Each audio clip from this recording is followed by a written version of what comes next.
Assalomu alaykum aka ukalar. Men bu qo'limga qo'yib turgan narsa BYD Champion 605 taning celi katta batareyka tegishli batareykasi bo'ladi. Bitta ko'rsatib oling ilhom.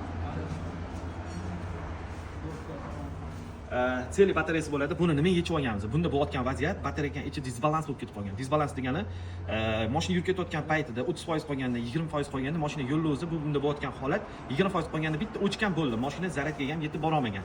Disbalans nimadan bo'ladi? Celi ko'proq zaryadga kam qolgan paytida mashinasini zo'rib turib yurib qo'yasizlar. 5-10% qolganda, tushib ketib qolganda ichini o'ynatib yuboradi. O'shaning hisobiga iloji boricha unaqa kam qolgan paytda yurmanglar.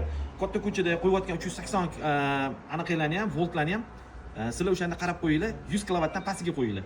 Biza BYD Avtomasterda polni batareyka xizmatlarini, tuzatishlarini yo'lga qo'ydik. Batareyka tagiga polni BYD modellariga hammasiga zashitnilar bor, tankdan tashqari.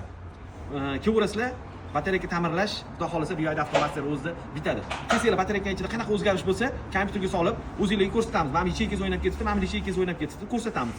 Ko'payib ketgan bo'lsa, tushirib chiroyli qilib beramiz, kamayib ketgan bo'lsa, ko'tarib beramiz.